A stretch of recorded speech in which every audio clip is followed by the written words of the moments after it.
আসসালামু আলাইকুম, শুভ দুপুর সবাইকে। সবাই কেমন আছেন? আশা করি সবাই অনেক ভালো আছেন। তো এই তো দুপুরবেলা রান্না করার জন্য বাইরে চলে আসছি মাটির চুলায়। তো আজকে কি কি রান্না করব চলুন দেখি। এটা আপনার দেশি করলা দিয়ে এই ছোট দেশি আলু দিয়ে রান্না করব। তো কেমন হবে অবশ্যই কমেন্ট করে বলবেন। আর দেশি করলা দিয়ে কিন্তু করলা ভাজি খেতে কিন্তু খুবই ভালো লাগে। আর এই তো এখানে কিন্তু আপনার আছে এই যে আপনার তেলাপিয়া মাছ, তো ওই তেলাপিয়া মাছ দিয়ে রান্না করা হবে। এই যে আপনার আলু, তারপরে এই যে পটল, আর এই যে আপনার যে আলু আলু দিয়ে ছোট দেশি আলু দিয়ে পটল বেগুন দিয়ে ঝোল করা হবে, মাছের ঝোল এই যে তেলাপিয়া মাছের। আর এই তো এখানে কিন্তু আপনার কাঁচামরিচ কুচি, তারপরে আপনার টমেটো আর পেঁয়াজ কুচি আছে বেশি করে, দেখতেই পাচ্ছেন। আর এখানে আছে আপনার ইঠা মাছ, তো আপনার নদীর ইঠা মাছ, এগুলো দিয়ে আপনার এই বেশি করে পেঁয়াজ দিয়ে কিন্তু আপনার ভুনা করা হবে।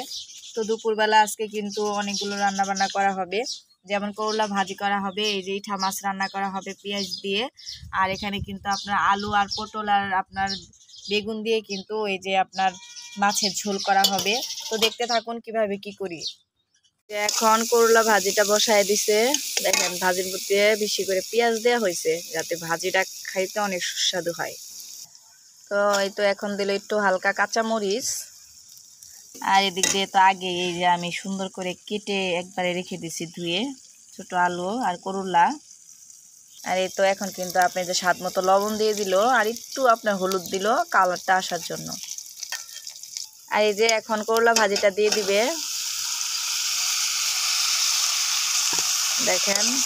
তো করলা ভাজি কিন্তু আপনার চিংড়ি মাছ দিয়ে কিন্তু ভালো লাগে। তো সেদিনকে কিন্তু আপনার চিংড়ি মাছ শেষ হয়ে গেছে, আপনার যে লতা দিয়ে চিংড়ি মাছ করা হয়েছিল। তো এটা আজকে এমনি আর কি করা হয়েছে, তো এমনিও কিন্তু খুবই ভালো লাগে। দেখেন ভাজিটা কত সুন্দর কালার। করলা ভাজি কে কে খান অবশ্যই কিন্তু কমেন্ট করে বলবেন। তো অবশেষে আমার করলা ভাজি একদমই হয়ে গেছে। এখন আমি একটা উঠিয়ে নিব এখন একটা বাটিতে। দেখেন কালারটা কত সুন্দর হয়েছে করলা ভাজিটা, দেখছেন। এখন এটাকে সুন্দর করে উঠিয়ে নিব। আর এই তো দেখেন একদিক দিয়ে কিন্তু আমার করলা ভাজি একদমই রেডি। আমি কিন্তু একটা বাটিতে তুলে নিচ্ছি, দেখেন কালারটা কত সুন্দর হয়েছে। আর করলা ভাজি কে কে পছন্দ করেন অবশ্যই কিন্তু সবাই কমেন্ট করে বলবেন। তো দুপুরবেলা রান্না বান্না করতেছি, অনেকটাই আর কি ঝামেলার ব্যাপার।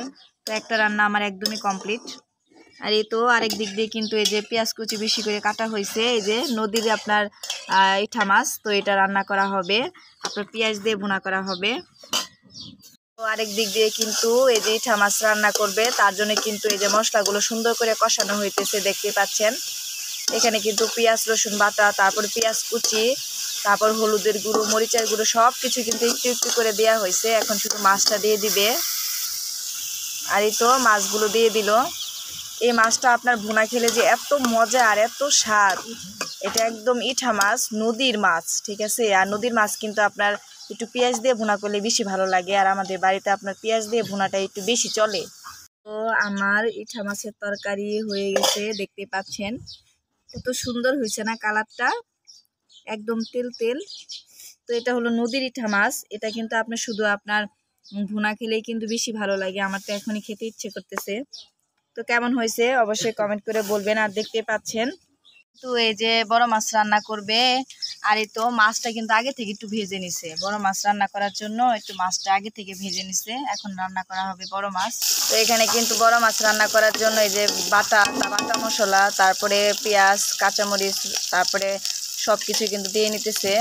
তো এখন দিতেছে আপনার মরিচের গুঁড়ো, আর এখন দিতেছে আপনার ধনিয়ার গুঁড়ো, আর এখন দিচ্ছে হলুদের গুঁড়ো।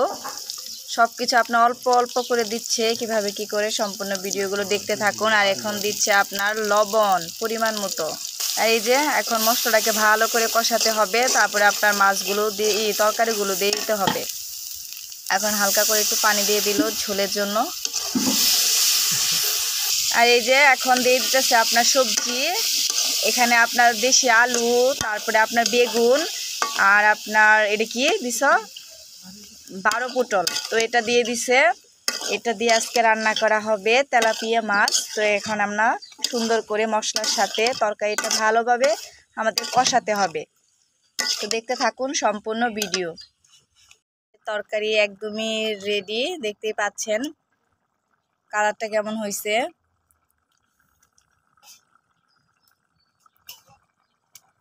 কারণ মাটির চুলায় যে কোনো রান্না বান্নাই কিন্তু খুবই ভালো লাগে। এটা হলো আপনার তেলাপিয়া মাছের ঝোল। এটা শুধু আপনার আলু, বেগুন আর পটল দিয়ে করা হয়েছে। তো দেখলেন তো আমার ভিডিওগুলো যদি অবশ্যই ভালো লেগে থাকে আপনার, তাহলে অবশ্যই একটা লাইক, একটা কমেন্ট, শেয়ার করে সবসময় পাশে থাকবেন।